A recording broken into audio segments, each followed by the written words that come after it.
Alright, सो कुछ tentative से आपकी डेट्स आ गई हैं, मतलब आई डोंट नो अभी यूएचएस ने डिसाइड की नहीं है, स्टिल मिडविटी है कि, लेकिन ऑब्वियसली जनवरी के आसपास आपके एग्जाम्स इंशाल्लाह हो जाएंगे। और आप दुआ करो ताकि आपका पहले 5 इयर्स का कोर्स है और ये और ज्यादा लंबा ना हो, ठीक है। पढ़ना तो आपने है ही, चाहे आप वो 2 साल में 1 साल का पढ़ लो या 6 महीने में 1 साल का पढ़ लो। तो बच्चों बस दुआ करो कि ये कोरोना खत्म हो जाए और आपके जल्दी जल्दी से एग्जाम्स हो जाएं ताकि आप नेक्स्ट ईयर में प्रमोट हो जाओ, ठीक है। कुछ अरसे के लिए तो अच्छा लगता है कि ओ शुक्र है घर बैठे में इम्तिहान नहीं हो रहे और कॉलेज नहीं जा रहे हैं, लेकिन फॉर हाउ लॉन्ग, आप बहुत अरसे तो घर नहीं बैठ सकते हो ना 1-2 साल के लिए एंड वेस्ट योर टाइम। सो बस दुआ करो कि कोरोना खत्म हो जाए, वापस आप जल्दी से कॉलेज जाओ और पढ़ाई शुरू हो और एग्जाम्स हो जाएं आपके, और इंशाल्लाह फिर आप लोग नए साल नए क्लासेस में भी प्रमोट हो जाओ, ठीक है। अच्छा, so we were discussing the autonomic control of accommodation and pupillary reflexes. अच्छा, ये जो टॉपिक है ये बड़ा इंपॉर्टेंट है रिगार्डिंग, एक तो एमसीक्यूज बहुत आते हैं इसमें से वाइवा क्वेश्चंस बहुत पूछे जाते हैं और प्रैक्टिकल में भी इससे बहुत क्वेश्चंस पूछे जाते हैं, ठीक है। तो आपको पता होना चाहिए कि ये पाथवे जो है वो कैसे काम कर रहे हैं, ठीक है। अकोमोडेशन के रिफ्लेक्सेस कैसे काम कर रहे हैं और प्यूपिलरी रिफ्लेक्सेस कैसे काम कर रहे हैं। तो आप ये देखो कि आपके जब when the light falls on your retina तो इम्पल्सेस जो हैं वो जाते हैं वाया आपके ऑप्टिक ट्रैक, और ऑप्टिक ट्रैक से वो आपके जाते हैं सेरेब्रल कॉर्टेक्स में, ऑक्सीपिटल रीजन में, और वहां से कुछ फाइबर्स जो हैं वो प्रीटेक्टिकल ऑक्सीपिटोटेक्टाइल फाइबर्स जो हैं वो ऑक्सीपिट से राइज होती हैं और वो टेक्टाइल एरिया में जाती हैं। टेक्टाइल एरिया से फाइबर्स जो हैं वो थर्ड क्रेनियल नर्व के एडिंगर वेस्पॉल न्यूक्लियस में जाती हैं। तो ये अगर ये आपको राइट साइड वाली आई शो की है ना उन्होंने, तो ये जो फाइबर्स हैं एडिंगर वेस्पॉल न्यूक्लियस में, ये राइट साइड के न्यूक्लियस से कुछ फाइबर्स जो हैं वो left side of the Edinger Westphal nucleus में भी जाएंगे, ठीक है। यानी कि ये जो फाइबर्स हैं ये आपकी एडिंगर वेस्पॉल न्यूक्लियस इप्सिलेटरल साइड पे भी हैं फाइबर्स, और इसकी कुछ फाइबर्स कॉन्ट्रालेटरल साइड दूसरी आंख के एडिंगर वेस्पॉल न्यूक्लियस को भी जाती हैं, ठीक है। इसीलिए जब आप you throw a light on one eye तो आपकी साइमल्टेनियसली दूसरी आई जो है वो भी आपकी जो है वो कंस्ट्रिक्ट कर जाती है, ठीक है। वो बिकॉज के आपका ये जो है ये एडिंगर वेस्पॉल न्यूक्लियस तो स्टिमुलेट होगा, लेकिन इसके साथ साथ ये अपनी जो नर्व फाइबर्स दे रहा है दूसरी आंख के एडिंगर वेस्पॉल न्यूक्लियस को, वो उनको भी स्टिमुलेट कर देता है, इसलिए दोनों आईज जो है आपकी कंस्ट्रिक्ट होती हैं प्यूपिल्स। ये क्वेश्चन आपसे बहुत पूछा जाता है, ठीक है। सो अब ये जो है एडिंगर वेस्पॉल न्यूक्लियस से पैरासिम्पैथेटिक फाइबर्स जो हैं वो आ रही हैं, वो आके सिलियरी गैंग्लियन में ये करती हैं साइनेप्स, वहां से फिर सिलियरी नर्व्स अराइज होती हैं। अब ये सिलियरी नर्व दो जगह को सप्लाई कर रही हैं, एक तो आपके सिलियरी बॉडी के स्मूथ मसल को जो कि आपके लेंस को का कर्वेचर कंट्रोल करा है, दूसरा ये constrictor muscles of the iris को भी सप्लाई कर रही हैं, ठीक है। पैरासिम्पैथेटिक दो मसल फाइबर्स को स्मूथ मसल्स को कंट्रोल कर रही हैं, एक आपका जो लेंस का सिलियरी बॉडी का जो स्मूथ मसल जो लेंस को कंट्रोल कर रहा है कर्वेचर, और दूसरे आपकी जो आपके जो आइरिस के जो कंस्ट्रिक्टर मसल्स हैं, ठीक है, वो उनको स्टिमुलेट कर रहा है, ठीक है। तो और पैरासिम्पैथेटिक स्टिमुलेशन से आपके कंस्ट्रिक्टर मसल जो है आई के वो आपके स्टिमुलेट होते हैं, ठीक है। दूसरी फाइबर जो थी वो आपके सिंपैथेटिक थी, ठीक है। ये सिंपैथेटिक फाइबर्स हैं जो कि जा रही हैं आपके रेडियल मसल्स ऑफ द आई को, ठीक है, जो कि आपके आई के मसल को जब सिंपैथेटिक स्टिमुलेशन होती है तो आई के जो आइरिस के जो मसल है डायलेटर मसल वो डायलेट हो जाते हैं, the pupil dilates which is called mydriasis, ठीक है। Miosis is constriction of the pupil and मिडराइसिस।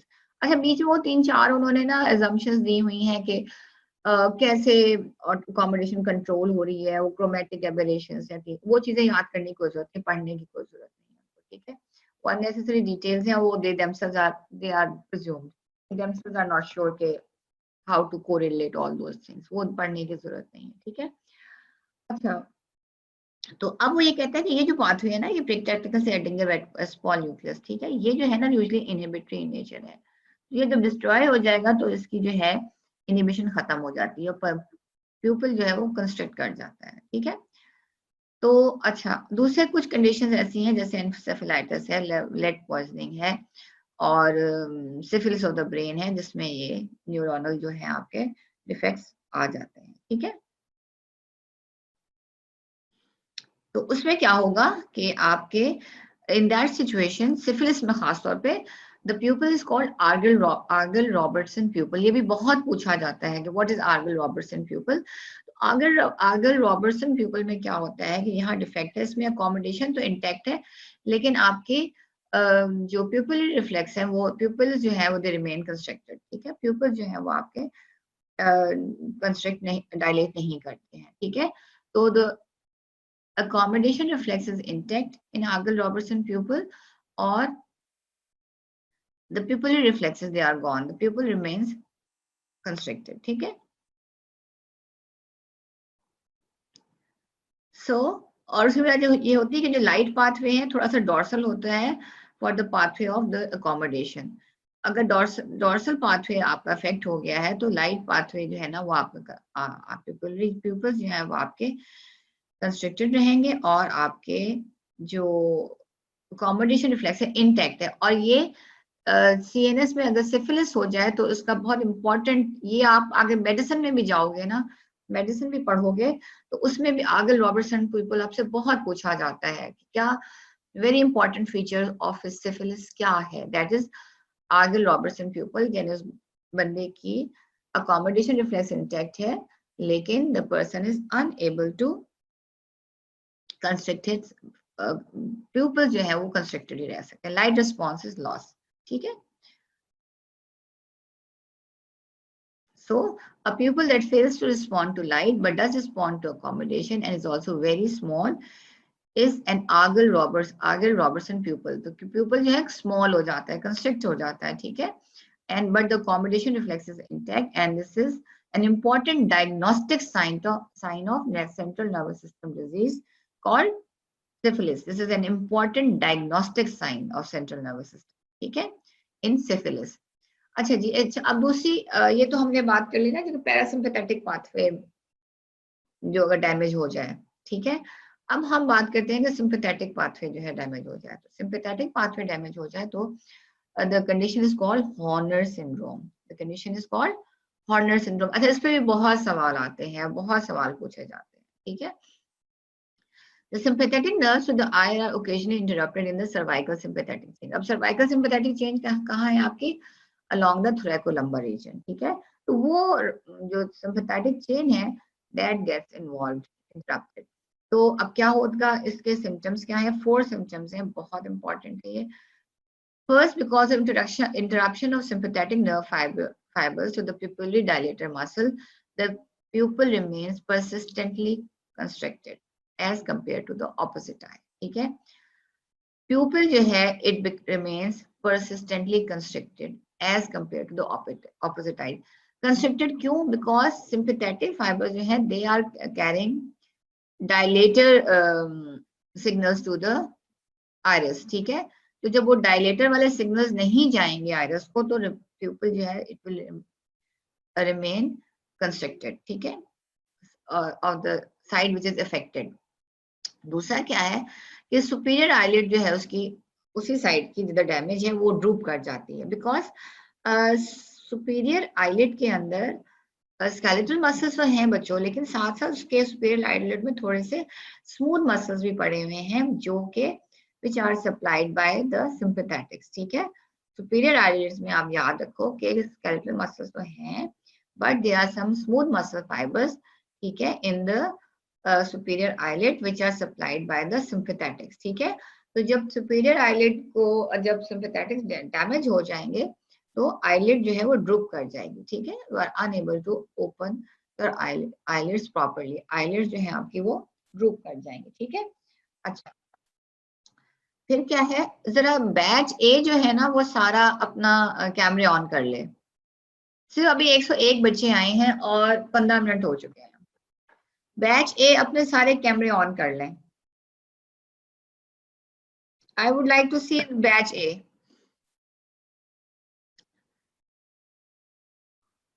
All right. अच्छा, नंबर 3 क्या है? The blood vessels on the corresponding side of the face and head become persistently dilated. ठीक है, अब क्या है, आपके जो ब्लड वेसल्स हैं, the side which is affected of the face and head और फेस की जो अफेक्टेड साइड है उसकी ब्लड वेसल्स जो है वो डायलेट कर जाती है। नंबर 4, स्वेटिंग होती है। क्या होता है? स्वेटिंग होती है। Sweating which requires sympathetic signals can not occur on the side of the face and head affected by the Horner system. ठीक है, स्वेटिंग के लिए आपको यू रिक्वायर सिंपैथेटिक सिग्नल। जब सिंपैथेटिक सिग्नल्स नहीं होंगे तो उस साइड की आपकी स्वेटिंग नहीं होगी। ठीक है, तो नंबर 1 क्या है कि जी मैम, अस्सलाम वालेकुम। वालेकुम सलाम। मैम बैच ए के स्टूडेंट रोल नंबर 1 से लेकर 54 तक है। अच्छा, तो उनसे क्या कैमरे ऑन करें? देखिए अब 15 मिनट हो गया, सिर्फ 109 बच्चे आए हैं, अटेंड कर रहे हैं क्लास। जी मैम। अच्छा, बैच ए के जितने भी स्टूडेंट्स हैं वो अपने कैमराज ऑन कर लें। यहाँ पे हमने उनकी अटेंडेंस लगा और दी ये है। आपने हर 10 मिनट के बाद ना, हर बैच को, इसके 10 मिनट के बाद बैच बी और 10 मिनट के बाद सी एंड 10 मिनट के बाद, मतलब मैं पढ़ाने में मैं भूल जाऊंगी पूरे बच्चों को कहना, तो आप इनको जरा अलर्ट करते रहिए। चले मैम, मैसेज कर दिया करेंगे इनको। हाँ जी, आप इनको हर 10 मिनट बाद दूसरा बैच को बुलाएं। ठीक है, 10-10 मिनट बिकॉज इनका बाद। अटेंडेंस बहुत पुअर होती जा रही है, स्पेशली इनके फर्स्ट लेक्चर में। 10-10 के तो वक्फे नंबर, में कर देंगे हम। ठीक है मैम। ठीक है, थैंक यू।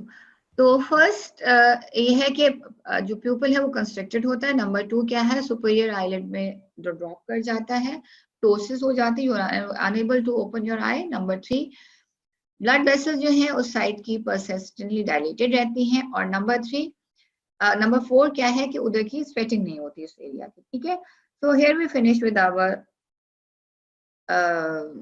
आई। ठीक है, sense of eye, special sense of eye जो है हमारी आज खत्म हो गई है।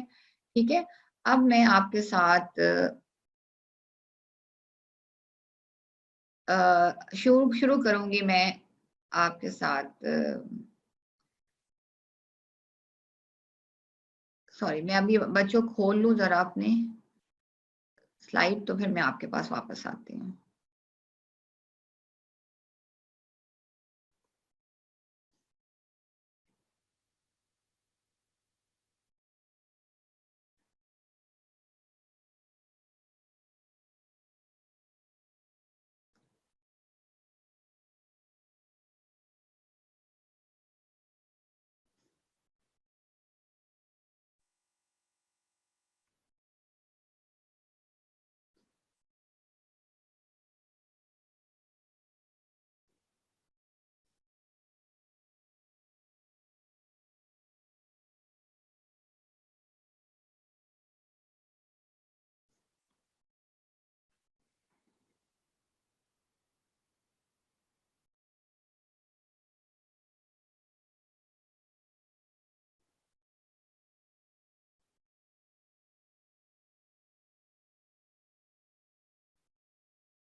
हाँ बच्चों, मैं आपको मार्क्स डिस्ट्रीब्यूशन बताऊंगी। ठीक है, वो भी हम कर लेंगे। अभी आप फिलहाल फोकस ऑन योर हेयरिंग। ठीक है।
ऑलराइट, सो अब हम will switch on to another special sense which is sense of hearing. ठीक है, अब आपने साउंड जो है वो तो आप लोगों ने पढ़ी हुई है। ठीक है, ये बेसिकली ऑब्जेक्टिव आपका इस चैप्टर का क्या है? To describe the mechanism by which the ear receives sound waves, discriminate their frequencies and transmit auditory information into the central nervous system where its meaning is deciphered। ठीक है, कि आपका year कैसे रिसीव करता है साउंड वेव्स, फिर it discriminates their frequencies, ठीक है, और फिर ट्रांसमिट करता है ये auditory information into your central nervous system where its meaning is deciphered. ठीक है, that's what we are going to discuss. ठीक है, अच्छा, before starting on to the ear, हम थोड़ा सा पहले डिस्कस कर लेते हैं कि जी ये आपकी साउंड वेव्स क्या होती हैं। ठीक है, साउंड वेव्स आप लोगों ने पढ़ी थी, क्या होती है साउंड वेव्स? साउंड वेव्स जो हैं they are present in the form of waves. ठीक है, साउंड वेव्स जो हैं they are present in the form of waves. तो दो टर्मिनोलॉजीज आप बहुत लोग आप यूज करते हैं, एक कहते हैं पिच और दूसरे हम कहते हैं इंटेंसिटी या लाउडनेस। ठीक है, एक होती है पिच या टोन और दूसरी होती है इंटेंसिटी या लाउडनेस। ठीक है, और तीसरी होती टिम्बर। टिम्बर में जो है ना बस वो टोन्स के साथ ओवर टोन्स आ जाती हैं। ज्यादा एम्फसाइज करूंगी on the pitch and the intensity. ठीक है, इसमें थोड़ी सी कंफ्यूजन होती है। अब बच्चों देखो, पिच जो है ना वो आपकी number of waves in 1 second. ठीक है, ये वेव्स है ना, ये number of waves in 1 second. यहाँ पे देखो 1 सेकेंड में नंबर ऑफ वेव्स 2 है, यहाँ पे आपकी नंबर ऑफ वेव्स ज्यादा है, तो हम कहेंगे कि यहाँ की पिच जो है ज्यादा है और ये जो पिच है वो कम है। ठीक है, जहाँ पे number of waves in 1 second कम होगी, फ्रीक्वेंसी कम होगी, वहां पे पिच जो है लो होगी, और जहाँ पे फ्रीक्वेंसी जो है वो ज्यादा होगी वहां पे पिच जो है वो आपकी ज्यादा होगी। ठीक है, अच्छा, अब लेट्स से दो तरह की पिच है, एक लो पिच है और एक हाई पिच है। ठीक है, एक डल पिच है और एक श्रिल पिच है। आप जनरली आप एग्जांपल ले लो जैसे मेल और फीमेल की। ठीक है, मेल की वॉइस जो है वो डिफरेंट है as compare to female. Female की हाई पिच है और मेल की लो पिच है। ठीक है, अब you will be able to differentiate कि पिच क्या होती है, पिच क्या है और लाउडनेस, पिच और लाउडनेस में क्या फर्क है। ठीक है, कि पिच में आपकी फ्रीक्वेंसी ऑफ वेव्स क्या है, फीमेल की पिच आवाज जो है श्रिल होती है। ठीक है, मेल की आवाज जरा होर्स होती है। ठीक है, तो फीमेल में जो है number of waves in 1 second are more as compare to males. ठीक है, मेल की आवाज जो है वो होर्स है, ठीक है, लो पिच है, फीमेल की आवाज जो है वो हाई पिच है। ठीक है, और कोई एग्जांपल ऐसे आप ले लो कि लेट्स से देखो जैसे रस्लिंग ऑफ लीव्स है, हवा का चलना है। ठीक है, तो जो पत्तों की जो आवाज है, ठीक है, वो लो पिच है, लेकिन हॉर्न की जो गाड़ी के हॉर्न की जो आवाज है वो हाई पिच है। ठीक है, this is called pitch, right. Male की आवाज होर्स है, खावातीन की लेडीज गर्ल्स की आवाज जो होती है वो श्रिल होती है। ठीक है, उसमें फ्रीक्वेंसी ज्यादा होती है, दिस इज कॉल्ड पिच। और इंटेंसिटी क्या है? Pitch is tone. ठीक है, पिच इज टोन। और इंटेंसिटी क्या होती है? इंटेंसिटी होती है लाउडनेस, कि एक आवाज कितनी लाउड है। ठीक है, राइट, एक ब्लास्ट है उसकी आवाज कैसी है और एक drop of let's say glass of water on the floor, दोनों की लाउडनेस में फर्क है। ठीक है, so that is called loudness and intensity are the same thing and pitch या tone they are the same thing। और जो loudness है ना, that is not determined by the number of waves, that is determined by the amplitude of the waves, that is determined by the amplitudes, कितनी high है। ये देखो ये amplitude लो है और ये जो है आपकी एम्पलीट्यूड हाई है, तो यहाँ पे आवाज जो है आपकी लो है, यहाँ पे आपकी आवाज जो है लाउड है ज्यादा। ठीक है, क्लियर हो गया आपको कि पिच और इंटेंसिटी में क्या डिफरेंस है, ठीक है। फिर एक और क्वालिटी है साउंड की, वो है टिम्बर। टिम्बर का मतलब है कि जो आपके नॉर्मल टोन्स है उसमें सुपर एडेड टोन्स हैं, ठीक है। ये टोन्स हैं और उसके अंदर फर्दर ऐड हो जाते हैं सुपर एडेड टोन्स हैं, ठीक है। हम इसकी डिटेल में नहीं। अच्छा, अब हम जब when we talk about the ear, तो हमें पता है कि your ear is composed of 3 parts, ठीक है। एक एक्सटर्नल ईयर है, एक मिडिल ईयर है और एक इनर ईयर है, ठीक है। तो एक्सटर्नल ईयर में आपके ये आपका पिन्ना है, ठीक है, कार्टिलेज से बना हुआ है, सॉफ्ट कार्टिलेज और स्किन से, ठीक है। ये आपका पिन्ना है which directs the direct sounds into the external auditory mediators. ये आपका एक्सटर्नल ऑडिटरी मीडिएटर्स, ये आप लोगों ने तो कर लिया होगा मेरे ख्याल में, एनाटॉमी में आपने सब डिटेल्स पढ़ ली होंगी। स्टूडेंट्स बताएं, आप लोगों ने पढ़ लिया है एनाटॉमी में स्पेशल सेंसेस? ऑलराइट, तो ये आपका एक्सटर्नली ऑडिटरी मीडिएटर्स है, जहां से आपकी साउंड जो है in form of waves enter हो रही हैं आपके ईयर के अंदर, ठीक है। अच्छा, यहाँ पे दो इंपॉर्टेंट चीजें हैं आपके एक्सटर्नल ऑडिटरी मीडिएटर्स में। एक तो हेयर्स हैं, ठीक है, हेयर है, और दूसरे स्पेशलाइज ग्लैंड्स हैं जो कि सिक्रीट करते हैं वैक्स को, ठीक है। उसका नाम होता है क्यूरिमिन, ठीक है। वो सिक्रीट कर रहे हैं वैक्स को। तो वैक्स और हेयर सेल्स दोनों, उनका क्या फंक्शन है कि they prevent the foreign particles which are present in the air to get dislodged onto the tympanic membrane, ठीक है। तो ये हेयर सेल्स और जो वैक्स है, it prevents foreign particles to go inside, go and lodge on the tympanic membrane, ठीक है। But they have to be removed. अगर remove नहीं होंगे तो खुद ही accumulate हो जाएंगे, the wax will accumulate on the tympanic membrane and फिर hearing abnormality शुरू हो जाएगी, ठीक है। सो ये आपकी एक्सटर्नल ऑडिटरी मीडिएटर्स है, ये आपका पिन्ना है, एक्सटर्नल ऑडिटरी मीडिएटर्स है, और ये आपका ईयर ड्रम है। तो एक्सटर्नल ईयर में वो कहते हैं कि आपका 3 पार्ट्स हैं, पिन्ना है, एक्सटर्नल ऑडिटरी मीडिएटर्स है और ईयर ड्रम है। जब हम ये मिडिल ईयर की बात करते हैं तो मिडिल ईयर में फिर आपका inner side of the tympanic membrane है और ये ऑसिकल्स हैं आपकी, ठीक है। बोन्स भी है यहाँ पे, लिगामेंट्स भी हैं और मसल्स भी हैं, ठीक है। सो आपका जो हम इनर ईयर की मिडिल ईयर की जब बात करते हैं तो you have inner side of the tympanic membrane, और ये आपकी बोन्स हैं, ऑसिकल्स हैं, और ये यहाँ पे आपके मसल्स भी हैं और आपकी लिगामेंट्स भी हैं, ठीक है। तो हम देखेंगे कि वन बाय वन कि इनका क्या फंक्शन है, ठीक है। एक्चुअली मैंने सेव किया था और I don't know what happened कि ये मिस हो गया मेरे से, सेव नहीं हुआ है। ओके, चलिए मैं आपको दिखा देती हूँ। ये आपके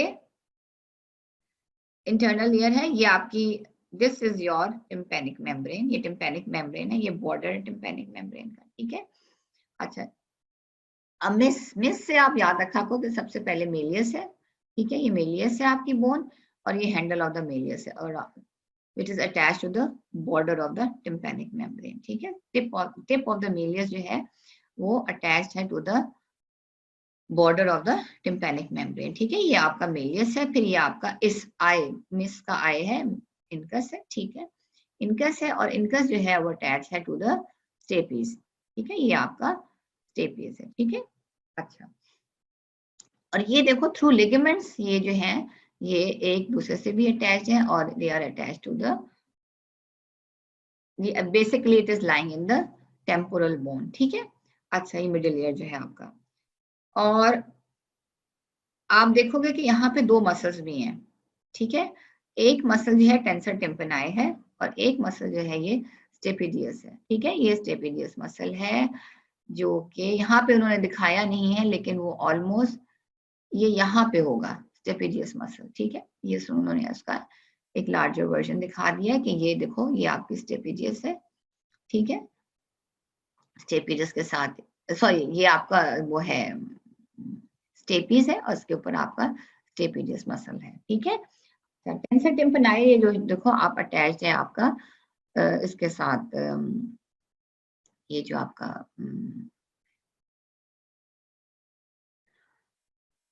मेलियस का जो आपका लिम्ब है, ठीक है, इस लिम्ब के साथ अटैच है, ठीक है। और इसका फंक्शन ये है कि टेंसर टिम्पनाई जो है ना, कंट्रैक्ट जब करता है तो ये इस टिम्पैनिक मेम्ब्रेन को टेंस करके रखता है, अगर ये कंट्रैक्ट नहीं करेगा तो ये आपके जो टिम्पैनिक मेम्ब्रेन है ये ऐसे, एयर ड्रम आपने देखा है, ड्रम जो होता है वो खिंचा हुआ होता है, ठीक है। लेकिन अगर वो लेग्स होगा ना तो वो ढीला सा पड़ा होगा ना तो वो इतना अच्छा साउंड वेव्स आगे कंडक्ट नहीं करेगा। आपने कभी ढोल की बजाई है, ढोल बजते हुए ढोल देखे हैं आपने? जब आप शादियों में बैठते हो, आप ढोल की बजाते हो तो यू मेक इट श्योर कि जो ड्रम की जो मेम्ब्रेन है वो आप उसको टाइट करते हो, ताकि वो जितनी ज्यादा टाइट होगी उतनी अच्छी साउंड जो है वो आगे ट्रांसमिट होगी। तो इसीलिए आपके टिम्पैनिक मेम्ब्रेन को ना क्या चीज टाइट रखे हुए, आपका ये टेंसर टिम्पेनाई मसल है, ठीक है। वो कंट्रैक्ट करता है तो उसी कंट्रैक्शन से ये जो है आपका टेंसर टिम्पेनाई मसल जो है वो कंट्रैक्टेड रहता है, ठीक है।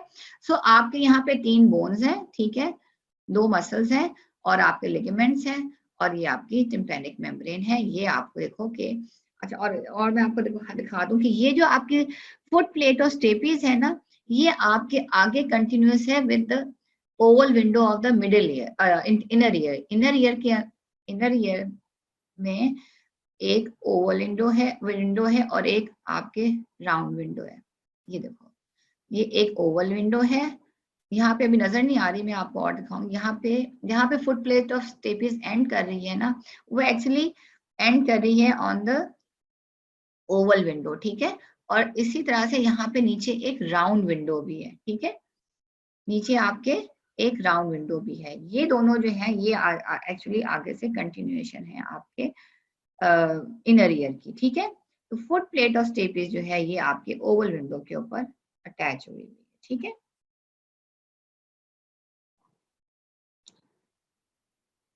अच्छा, फिर structure of the inner ear जो है, टिम्पैनिक मेम्ब्रेन है और ऑसिकुलर सिस्टम है, ठीक है। Tympanic membrane is called the ear drum, ठीक है, और ऑक्सिड एंड देयर ऑसिकल्स। और इनका काम क्या है कि to conduct the air sound waves from the external environment into your inner ear, ठीक है, इनटू योर इनर ईयर। ये मैंने सारा कुछ आपको बता दिया है। अच्छा, अब बात इंपॉर्टेंट क्या है कि देखो, एयर आपके डिफरेंट मीडियम्स में ट्रेवल करती है, साउंड जो है आपके डिफरेंट मीडियम्स में ट्रेवल करती है। तो सबसे ज्यादा जो अच्छा वो ट्रेवल करती है वो आपके एयर में ट्रेवल करती है। दूसरे वो एयर जो साउंड है आपकी सॉलिड ऑब्जेक्ट्स में भी उसकी ट्रेवलिंग ठीक है, मगर less than the air. Air में सबसे ज्यादा अच्छी मूवमेंट है आपकी साउंड की। तीसरी चीज जो है वो है फ्लूइड, ठीक है। फ्लूइड में एयर की जो मूवमेंट है, साउंड वेव्स की जो मूवमेंट है वो सबसे स्लो है, ठीक है। अब आपका, मैं आपको दिखाती हूँ, सॉरी ये मेरा आई डोंट नो सेव नहीं हुआ मेरा लेक्चर, खैर मैं आपको फिर भी बताती हूँ। अच्छा, ये देखो, अब आपकी ये ईयर है, ठीक है ना। अब आपकी एयर जो है मूव कर रही है from the external ear into the middle ear. अब एक्सटर्नल ईयर में तो साउंड जो है वो आपकी एयर में मूव कर रही, तो उनकी वेलोसिटी बहुत अच्छी है, ठीक है। फिर वो ये मिडिल ईयर में आती है, मिडिल ईयर से जब वो इनर ईयर में आएंगी ना, तो इनर ईयर में जो कॉक्लिया है, देखो ये पी साइज छोटा सा स्ट्रक्चर है, बिल्कुल मटर के दाना के बराबर पी साइज स्ट्रक्चर है और ये कॉइल्ड है, ठीक है, लाइक अ स्नेल की तरह ये जो है ना कॉइल्ड है, ठीक है। और इसके अंदर पड़े हुए हैं आपके रिसेप्टर्स, ठीक है, इसके अंदर रिसेप्टर्स पड़े हुए हैं, हेयर सेल्स पड़े हुए हैं which are the receptors of sound, ठीक है। तो जब वो साउंड जो है, जब इन हेयर सेल्स को कॉक्लिया के अंदर जो पड़े हुए हैं उनको स्टिमुलेट करेगी, तो via the vestibulocochlear nerve signals आपके ब्रेन को जाएंगे, ठीक है, ऑडिटरी कॉर्टेक्स को जाएंगे आपके। तो अब इशू ये है कि एयर जो है वो आ रही थी, साउंड जो थी वो आ रही थी एयर से, ठीक है, वहां ट्रेवलिंग इसकी बहुत सही है, ठीक है। लेकिन जब वो एयर आपकी फ्लूइड के अंदर जाएगी तो यहाँ पे उसकी जो इंटेंसिटी है वो बहुत कम हो जाएगी, ठीक है। साउंड की जो intensity by the time it reaches in the fluid, तो वहां पे इंटेंसिटी बहुत कम हो जाएगी। तो जो एक्चुअली जो साउंड की जो इंटेंसिटी एयर में थी, वो by the time it reaches the fluid of the inner ear, तो वो इंटेंसिटी जो है वो बहुत कम हो जाएगी। यानी कि लेट्स से मैं ऊंचा जोर से बोल रही हूँ तो आपको आवाज बिल्कुल आएगी जैसे आई एम विस्परिंग, ठीक है। तो ये तो काम खराब हो गया कि एयर तक तो जहां तक वो एयर में थी तब तक तो उसकी साउंड की जो इंटेंसिटी थी बहुत अच्छी थी। By the time which is liquid तो यहाँ तो कम हो गई फ्लूइड में जब पहुंची। अब ये मसला कैसे हल होता है? दिस मसला is called impedance matching. What is this called? Impedance matching, ठीक है। कि मैच करना, हिंड्रेंस को मैच करना। इम्पिडेंस का मतलब होता है हिंड्रेंस, रेजिस्टेंस, ठीक है। बहुत इंपॉर्टेंट फिनोमेना है इम्पिडेंस मैचिंग। बहुत ज्यादा एग्जाम्स में आता है सवाल, ये एमसीक्यूज में आता है, वाइवा में पूछा जाता है, एमसीक्यूज में आता है कि व्हाट इज इम्पिडेंस मैचिंग, ठीक है। तो अब क्या है कि आपका ये जो एयर है, आपकी एयर जब आप साउंड वेव जब आपकी स्ट्राइक करती हैं आपके ईयर ड्रम को, तो क्या होता है? दो चीजें आप देखो, एक ये ईयर ड्रम है, ठीक है, और ये एक आगे मैं आपको एक और डायग्राम, यहाँ ये देखें, ये आपका ईयर ड्रम है इतना बड़ा, ठीक है, और ये आपकी ओवल विंडो है, ठीक है, ये आपकी ओवल विंडो है। ईयर ड्रम का आप साइज देखो कितना बड़ा है और आपकी ओवल विंडो का साइज कितना छोटा है। अब हमें पता है कि pressure is equal to force over area, ठीक है, यानी कि जितना ज्यादा एरिया होगा वहां पे प्रेशर उतना कम होगा, ठीक है, और जितना छोटा एरिया होगा वहां पे प्रेशर उतना ज्यादा होगा, ठीक है। तो जब भी आपका एरिया बड़ा है तो यहाँ पे प्रेशर कम है, यहाँ पे एरिया छोटा है तो यहाँ पे वो प्रेशर ज्यादा हो जाएगा, ठीक है, क्योंकि साउंड वेव्स जो है वो टिम्पैनिक मेम्ब्रेन से थ्रू दिस ऑसिकल्स एंटर हो रही हैं into the oval window. Oval window से ये एंटर हो जाएंगी आपके इस कॉक्लिया के अंदर, ठीक है। अब आपने बजाय कि ये साउंड वेव्स लेट्स से ये 10 इंटेंसिटी की आ रही हैं, ठीक है, साउंड वेव्स 10 इंटेंसिटी की आ रही हैं, तो अगर यही 10 यहाँ पे एंटर होगी ना तो फ्लूइड के अंदर इस 10 की इंटेंसिटी हो जाएगी लाइक 1 डेसिबल, ठीक है। फ्लूइड के अंदर इंटेंसिटी फॉल कर जाएगी, 1 डेसिबल हो जाएगी। तो अब आपने इस मिडिल ईयर में कुछ ऐसा काम करना है, you have to do something in this middle ear, ताकि जो आपकी इंटेंसिटी है, लेट्स से 10 है यहाँ पे इंटेंसिटी, तो by the time it reaches here ये 20 हो जाए यहाँ पे, ठीक है। By the time it reaches here it should become 20। ये मैं आपको वैसे एग्जांपल के तौर पे बता रही हूँ, ठीक है, कि लेट्स से अगर आपकी 10 है यहाँ पे इंटेंसिटी लाउडनेस की, तो by the time it reaches the, let's say यहाँ पे ये ऑसिकुलर सिस्टम वगैरह नहीं है, और जब ये इनर ईयर में पहुंचेगी, ये आपको कॉक्लिया नजर आ रहा है ना आपको, यहाँ पे पहुंचेगी तो फ्लूइड में जाके इसकी इंटेंसिटी 1 हो जाएगी, फ्लूइड में जाके इसकी इंटेंसिटी 1 हो जाएगी। लेकिन हमने क्या करना है कि ये जो 10 इंटेंसिटी थी हमने इसको एम्पलीफाई करना है, यहाँ पर एम्पलीफाई करके इसको इतना ज्यादा एम्पलीफाई करना है कि by the time it reaches in the fluid it should become 20, ठीक है। बात समझ में आई? कि मैं रफली आपको समझा रही हूँ कि बेसिकली आपका ये जो ऑसिकुलर सिस्टम है इसका काम अलोंग विद द मेम्ब्रेन्स का जो एरिया है दोनों मिलके ये आपकी जो इंटेंसिटी है इसको एम्पलीफाई कर देते हैं, ताकि आपके जो फ्लूइड है यहाँ पे, फ्लूइड जो है वो उसकी सही उसको डिटेक्ट करे कि कितनी loudness exactly to be exact कितनी लाउडनेस है, ठीक है। आई बात समझ में? अच्छा, अब हमने उसमें दो, this is called impedance matching, ठीक है, कि आपने मैच करना है कि जितनी इंटेंसिटी यहाँ पे है उतनी ही आपका फ्लूइड इन द कॉक्लिया भी उसको जज करे कि उतनी ही इंटेंसिटी से साउंड आपके फ्लूइड इन द कॉक्लिया में भी आए, ठीक है। This is called impedance matching, ठीक है। कि जिस इम्पिडेंस मैचिंग का मतलब क्या हुआ कि अब कैसे होती है इम्पिडेंस मैचिंग? एक तो ये कि ये सरफेस एरिया बहुत बड़ा है ईयर ड्रम का, ओवल विंडो का छोटा है, जितना छोटा होगा वहां पे फोर्स उतनी ज्यादा होगी और जितना बड़ा होगा फोर्स कम होगी, ठीक है। तो this area is bigger and this area is small, तो यहाँ पे फोर्स ज्यादा अप्लाई होगी as compare to this area. दूसरे क्या होता है कि ये जो मेरियस और इनकस है, ठीक है, both of them act as a lever, ठीक है, they act as a lever, ठीक है, जिसका फलक्रम जो होगा वो आपका ये स्टेपीज होगा।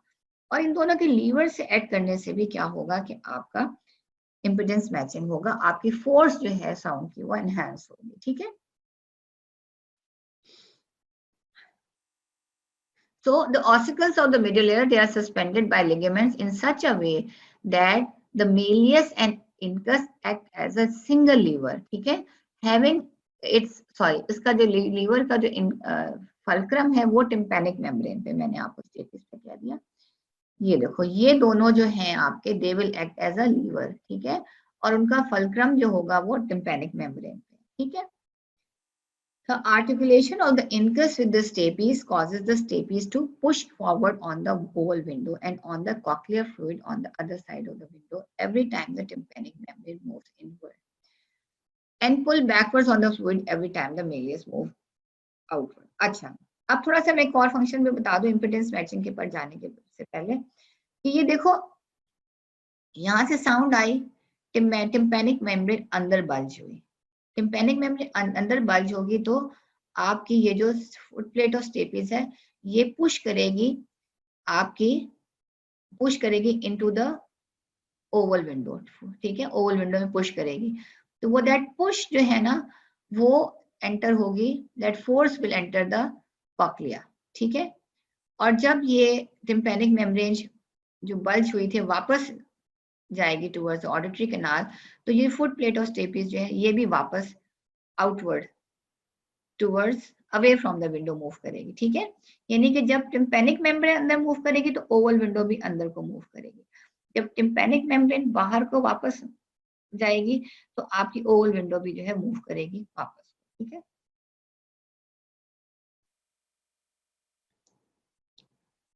सो अच्छा, जो आपको ऑस्टिकुलर सिस्टम है जो which acts as a lever, specially the malleus and the incus, जिसका जो है आपका फल्क्रम टिम्पैनिक मेम्ब्रेन पे है, वो फोर्स ऑफ मूवमेंट को इंक्रीज करेगा 1.3 टाइम्स, ठीक है।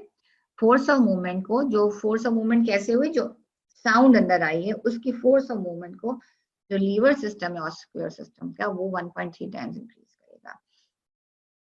इसके साथ साथ दूसरी चीज क्या है, जो surface area of the tympanic membrane, ठीक है, surface area of the tympanic membrane, जो आपके टिम्पैनिक मेम्ब्रेन का जो सरफेस एरिया है वो ज्यादा है, 55 स्क्वायर मिलीमीटर्स है, जबकि जो आपके जो स्टेपीज का जो है या ओवल विंडो का सरफेस एरिया 3.2 स्क्वायर मिलीमीटर, ठीक है। तो अगर हम देखेंगे इसका मतलब है कि 17 फोल्ड डिफरेंस है, ठीक है, यानी कि 17 टाइम्स टिम्पैनिक मेम्ब्रेन का सरफेस एरिया ज्यादा है as compare to the surface area of the oval window या फुट प्लेट ऑफ स्टेपीज, ठीक है। तो अब गाइटन ने ये बात नहीं समझाई हुई है कि आपको पता है कि जो प्रेशर है उसकी इनवर्स रिलेशनशिप होती है प्रेशर के विद द एरिया, फोर्स की इनवर्स रिलेशनशिप, एरिया बड़ा है तो वहां पे प्रेशर कम होगा, ठीक है, या फोर्स कम होगी, लेकिन जब एरिया छोटा हो जाता है तो वहां पे फोर्स ज्यादा लगेगी, ठीक है।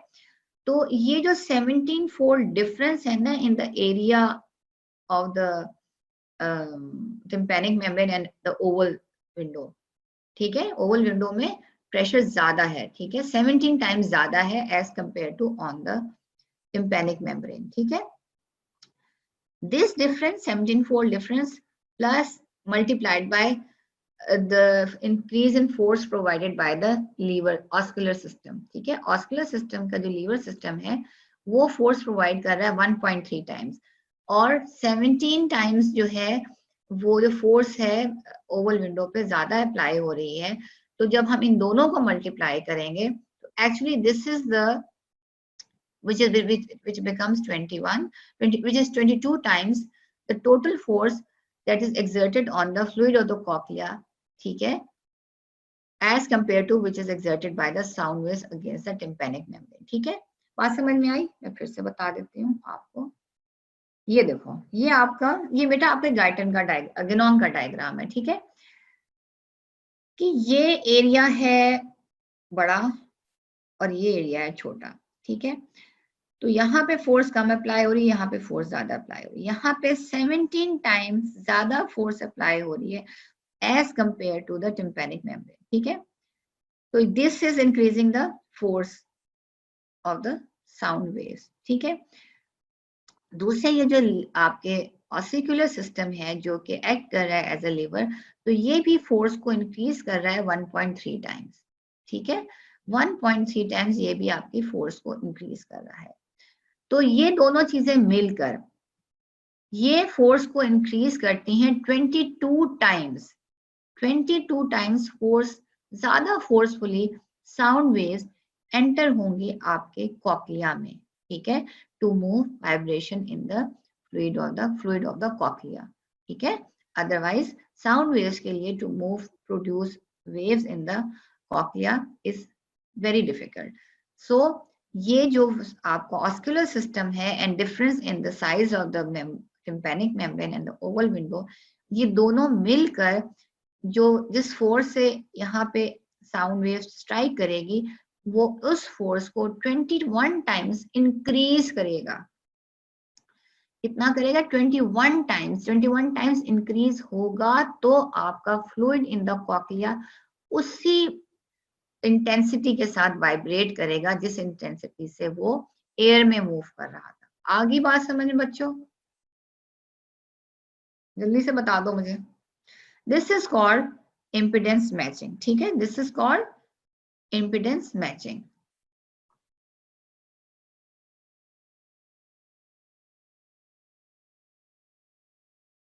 अच्छा, दिस इज कॉल्ड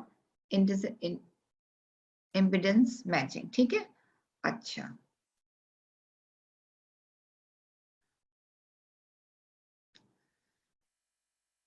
चैट पे आपके साथ जाती हूँ तो फिर आवाज गायब हो जाती है, ठीक है। This is called impedance matching.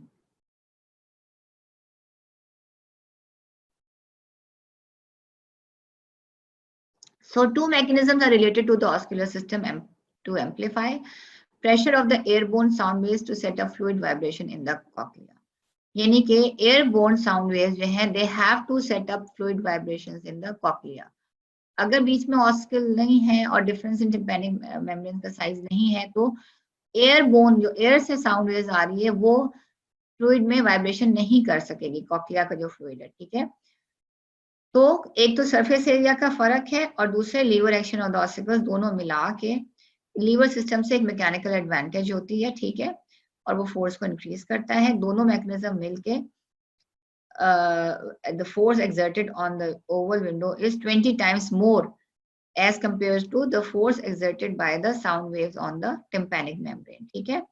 This pressure is sufficient to set the cochlea into the cochlear fluid into the in motion, ठीक है। ये आपके गाइडेंस में इतना अच्छा नहीं समझाया हुआ है, इसलिए मैंने आपको डिफरेंट बुक से लेकर समझाया है कि दोनों mechanism ossicular system and difference in the size of the membranes दोनों मिलके एडिशनल प्रेशर एक्सर्ट करते हैं on the cochlear fluid to set the cochlear fluid into motion. अगर ऑस्कुलर सिस्टम नहीं है, ठीक है, एंड टिम्पैनिक मेम्ब्रेन नहीं है तो साउंड वेव्स अभी भी बेस्ट ट्रेवल तो होंगी into the middle of the year, लेकिन क्या होगा कि सेंसिटिविटी ऑफ द हियरिंग जो है बहुत कम होगी, 1 to 20 decibels less than for the ossicular transmission, ठीक है, ठीक है। Equivalent to a decrease from a medium to a barely perceptible voice level, यानी कि आपको अगर बीच में टिम्पैनिक मेम्ब्रेन ऑस्कुलर सिस्टम नहीं है तो आपको आवाज जो है ना वो बहुत कम आएगी, ठीक है।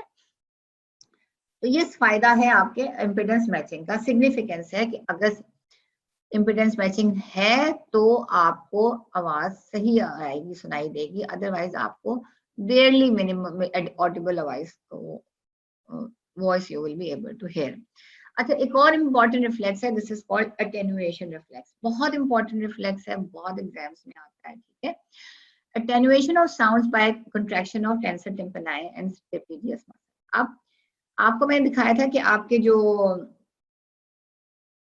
हैंडल और मेलियस के साथ टेंसर टिम्पैनी लगा हुआ है और आपका स्टेपिडियस मसल लगा हुआ है स्टेपीज के साथ, ठीक है। जब लाउड साउंड्स जो हैं वो ट्रांसमिट होती हैं through the ossicular system and from there into the central nervous system, reflex occurs after a latent period of only 40 to 80 milliseconds to cause contraction of the stapedius muscle and to a lesser extent the tensor tympani। ये जी definition है आपके attenuation reflex, कि when loud sound जो है, एकदम से कोई धमाके वाली आवाज जो है वो आपके कान के अंदर जाती है थ्रू द ऑस्कुलर सिस्टम, तो वहां से ऑस्कुलर सिस्टम से हुई इनर ईयर में गई, इनर ईयर से आपके गई आपके ब्रेन में, और ब्रेन से वापस एक रिफ्लेक्स कंट्रैक्शन सिग्नल आएगा which will cause reflex contraction of your stapedius muscle especially and to a lesser extent to the tensor tympani. Tensor tympani जब अब ये रिफ्लेक्स जैसे आया ना, तो टेंसर टिम्पनाई जो है ना वो करेगा हैंडल ऑफ द मेलियस को अंदर की तरफ मूव, ठीक है, और स्टेपीडियस जो है वो स्टेपियस को मूव करेगा टुवर्ड्स द आउटवर्ड, ठीक है। तो दो these two forces they will oppose each other and cause entire oscular system to develop increased rigidity, ठीक है, thus reducing the oscular conduction of low frequency sound. अच्छा ठहरो मैं आपको दिखाती हूँ डायग्राम, एक्चुअली मेरे साथ बड़ी गड़बड़ होती है। अच्छा खैर, अब देखो बहुत लेट्स से कि लाउड साउंड आई है, ठीक है, लाउड साउंड आई है, तो क्या होगा कि ये जो टेंसर टिम्पनाई है ये कंट्रैक्ट करेगा, ये टेंसर टिम्पनाई है ये कंट्रैक्ट करेगा, ये मूव करेगा इस ईयर ड्रम को, ये मूव करेगा इनवर्ड, और जब ये स्टेपिडियस मसल, जो स्टेपिडियस मसल है ये कंट्रैक्ट करेगा, तो ये फुट प्लेट ऑफ स्टेपिस को मूव करेगा आउटवर्ड, यानी ये इस तरफ मूव करेगा और ये इस तरफ मूव करेगा, ठीक है। तो इंक्रीज रिजिडिटी इस सिस्टम में डेवलप हो जाएगी, इंक्रीज रिजिडिटी इस सिस्टम में डेवलप होगी, स्टेपिस आउटवर्ड मूव करेगी और ये जो मेलियस है ये इनवर्ड मूव करेगा, ठीक है। स्टेपी जब बहुत ज्यादा साउंड आएगी तो रिफ्लेक्स कंट्रैक्शन होगी टेंसर टिम्पनाई की और स्टेपिडियस मसल जो यहाँ पड़ा हुआ है, ठीक है। ये दोनों जब कंट्रैक्ट करेंगे तो स्टेपिडियस मूव करेगा आउटवर्ड और मेलियस मूव करेगा इनवर्ड, ठीक है। तो इन दोनों की मूवमेंट से क्या होगा कि दोनों फोर्सेस जब एक आउटवर्ड मूव करेगा और एक इनवर्ड मूव करेगा, दोनों फोर्सेस जो हैं वो they will oppose each other, ठीक है, और एक इंक्रीज रिजिडिटी डेवलप हो जाएगी आपके ईयर में, ठीक है, thus greatly reducing the oscular conduction.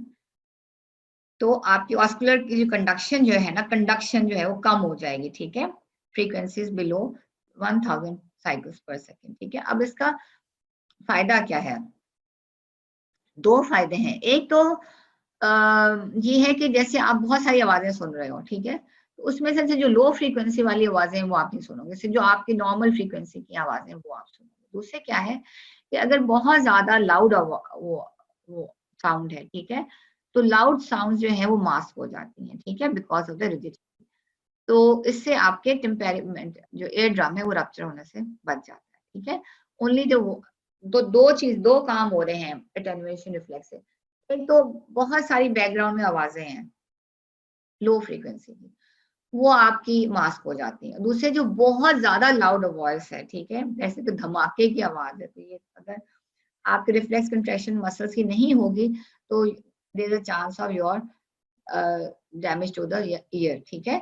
तो आपकी जो मूवमेंट्स हैं कंट्रैक्शन ऑफ द मसल्स के साथ जो बोन्स की मूवमेंट है वो एक ऑस्कुलर सिस्टम को आपको इतना रिजिड कर देंगे, एक एक बहुत ज्यादा इंटेंस साउंड नहीं आपके ईयर के अंदर से गुजरेगी, दूसरे बहुत जो इनऑडिबल साउंड्स है बैकग्राउंड में जो शोर है वो भी आपके it will not enter. This is the significance of the attenuation reflex, ठीक है, ठीक है। So the attenuation reflex reduces the intensity of low frequency sound transmission by 30 to 40 decibels, which is about the same difference as between a loud voice and a whisper, ठीक है।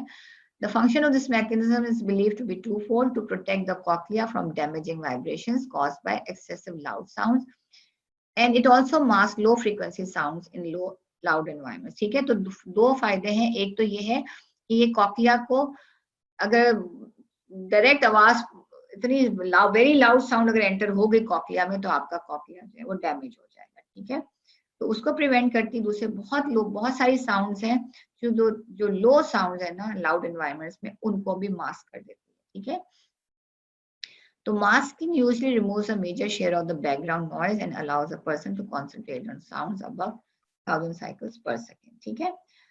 Another function of the tensor tympani and stapedius muscle is decrease a person's hearing sensitivity to sensitivity to his or her own speech. अच्छा, अब एक और function इसका क्या है attenuation reflex का, सिग्निफिकेंस ये है कि जब आप बात कर रहे हैं, आप बोल रहे हैं, ठीक है, तो वो अपने कान की जो पर्सन की जो हियरिंग सेंसिटिविटी है टू हिज और ओन स्पीच उसको कम करती है, ठीक है, बिकॉज जब आप बात कर रहे हैं तो फिर आपके तो कानों में बहुत ज्यादा आवाज जाना चाहिए, बिकॉज यो इतनी साउंड आपके कान से नजदीक है, ठीक है।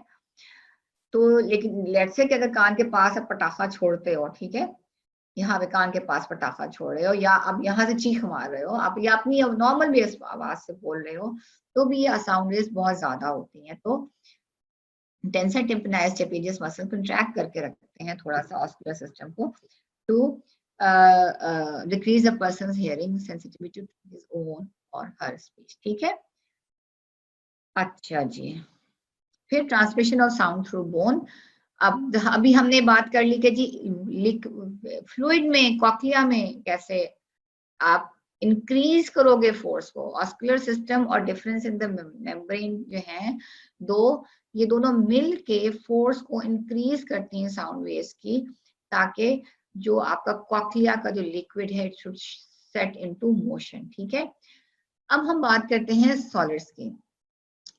तो इनर ईयर जो है और कॉक्लिया जो दोनों they are present in the bony cavity in the temporal bone, ठीक है, called the bony labyrinth. Vibration of the entire skull can cause fluid vibrations in the, अगर आपकी स्कल वाइब्रेट कर रही है तो आपका जो फ्लूइड पोर्शन है आपका कॉक्लिया में वो भी वाइब्रेट करेगा। तो under appropriate condition a tuning fork or an electronic vibrator if it is placed on the mastoid process you will hear the sound, ठीक है। यानी कि अगर आप ट्यूनिंग फोर्क रखोगे यहाँ पे mastoid प्रोसेस पे, तो आपके अंदर कॉक्लिया में की फ्लूइड जो है वो वाइब्रेट करेगा and you will hear sound, ठीक है। However, the energy available even in loud sound in the air is not sufficient to cause hearing via bone conduction unless a special electromechanical sound amplifying device is applied to the bone. लेकिन obviously bone के through conduction इतनी अच्छी नहीं होती है as compared to the oscular system, जो oscular system और या as compared to the air, ठीक है। तो बोन के अगर बोन है इंटैक्ट तो वो थोड़ी बहुत वाइब्रेशन करेगा, yes you will be able to hear sounds until unless कि mastoid operators पे स्पेशल इंस्ट्रूमेंट ना लगाया जाए device to amplify the sounds, ठीक है। अच्छा, ये हमने बात कर ली। सो एटेन्युएशन रिफ्लेक्स समझ में आ गया कि अगर बहुत ज्यादा लाउड साउंड आपके कान को हिट करेगी तो आपके टेंसर टिम्पैनी और स्टेपिजियस मसल दोनों के दोनों आपके कंट्रैक्ट करेंगे, ठीक है। स्टेपिजियस मूव करेगा टुवर्ड्स द मिडिल ईयर और जो मेलियस है वो भी मिडिल ईयर की तरफ मूव करेगा, यानी एक आउटवर्ड मूव करेगा और एक इनवर्ड मूव करेगा, ठीक है। इन दोनों की मूवमेंट से एक रिजिडिटी डेवलप होगी, एक फोर्स डेवलप होगी जो कि प्रिवेंट करेगी excessive sound waves to enter into your ear, और दूसरे लो फ्रीक्वेंसी को भी ये प्रिवेंट करेगी, ठीक है। तो एक एरिया है, लेट से आप एक लेक्चर थिएटर में बैठे हुए और शोर हो रहा है, तो होगा ये कि मेनली आप जो बहुत हल्की आवाज है वो मास्क हो जाएगी और बहुत प्रोमिनेंट आवाज को सुनाई देगी। दूसरे अगर धमाका कोई हुआ है तो वो आपके रिजिडिटी की वजह से आपके साउंड वेव्स ट्रेवल अंदर नहीं करेंगे और आप your cochlea will be prevented from being damage, ठीक है। ये देखो, अच्छा ये आपकी गाइडिंग का डायग्राम है, ठीक है। ये आपका मिडिल ईयर है, ये आपका मेलियस का हैंडल है जो आपके इसका फल्क्रम भी है, ठीक है, जो border of the tympanic membrane पे अटैच्ड है।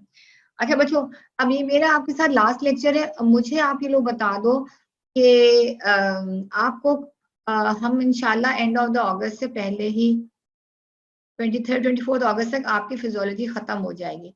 तो जो भी टॉपिक्स हैं आपके जो आपको नहीं समझ में आए हैं and you want to revise them, फिर हम आपके रिवीजन शुरू कर देंगे। तो हम तो ऐसे स्टेप वाइज रिवीजन शुरू करेंगे, लेकिन आप कोई टॉपिक्स अगर आप चाहते हो कि आपको नहीं समझ में आ रहे हैं तो वो हम आपको अच्छी तरह से आपको रिहर्स करा देंगे, ठीक है। तो if you have any problem just let us know, ठीक है। अच्छा चलो मैं आपको जरा गाइटेंट के डायग्राम से बता, ये मेलियस है, ये इनकस है, ये दोनों एक्ट करेंगे और उनका फलक्रम है ऑन द टिम्पैनिक मेम्ब्रेन, ठीक है। तो ये फोर्स को इंक्रीज करेंगे 1.3 टाइम्स, और ये टिम्पैनिक मेम्ब्रेन का साइज देख लो और ये ओवल विंडो का साइज देख लो, ठीक है, ये कितना छोटा है। तो 17 टाइम्स प्लस 3 20 टाइम्स जो है वो मिलके आपकी साउंड जो है वो आपकी इंक्रीज हो जाएगी, ठीक है। अच्छा ये आप देखो, आपका ये हेयरिंग ऑर्गन है, कॉक्लिया है, पी साइज है, कॉर्ड है। आपसे ये सबसे अच्छा आपको समझ तब आएगा जब आप इसको खोल के पढ़ोगे, ठीक है। अब ये आगे आपको डॉक्टर शाहीना बताएंगे, ठीक है। अच्छा heavy loud sound, heavy sound नहीं होती बेटा, लाउड साउंड। लाउड साउंड अगर बहुत ज्यादा लाउड साउंड आती है तो क्या होगा कि आपका यहाँ पे टेंसर टिम्पनाई लगा हुआ है और यहाँ पे स्टेपिजियस मसल लगा हुआ है। ये दोनों, ये मसल कंट्रैक्ट करेगा तो ये स्टेपिजियस आउटवर्ड मूव करेगा। ये मसल जो जो टेंसर टिम्पनाई यहाँ पे लगा हुआ है, जब ये कंट्रैक्ट करेगा तो ये मेलियस का हैंडल इनवर्ड मूव करेगा। ये इधर को मूव कर रहा है और ये इधर को मूव कर रहा है। इनकी मूवमेंट की वजह से यहाँ पे एकदम फोर्स इंक्रीज हो जाती है और रिजिडिटी इंक्रीज हो जाती है यहाँ के ऑस्कुलर सिस्टम की। तो जब रिजिडिटी इंक्रीज हो जाती है तो जो साउंड की जो कंडक्शन है, ठीक है, बिकॉज अगर ये स्टेपीज अंदर को मूव करेगी, देखो लाउड साउंड आई, धमाके की आवाज आई, आपकी टिम्पैनिक मेम्ब्रेन अंदर को मूव की, स्टेपीज भी अंदर को मूव करेगा, वो उतनी ही ज्यादा इंटेंसिटी से साउंड जो है आपके कॉक्लिया के अंदर जाएगी, ठीक है। तो कॉक्लिया के डैमेज होने का खतरा होता है। तो अब क्या है कि जैसी वेरी लाउड साउंड आई तो आपके मसल्स कंट्रैक्ट करके, तो क्या हुआ कि ये तो अंदर को मूव किया, लेकिन ये अंदर को मूव करने के बजाय ये वापस बाहर को आ जाता है due to the contraction of stapedius muscle. ज्यादा रोल स्टेपिजियस मसल का है कि in loud very loud sound के आने की वजह से इसको अंदर जाना चाहिए था, लेकिन ये अंदर जाने की बजाय स्टेपिजियस मसल रिफ्लेक्स कंट्रैक्शन होती है और स्टेपिजियस मसल जो है वो स्टेपीज अंदर जाने की मूव करने की बजाय स्टेपीज पीछे को मूव करती है। मैम लेक्चर का टाइम खत्म हो गया सर, वेट कर रहे हैं। ओके ठीक है, ठीक है, थैंक यू जी।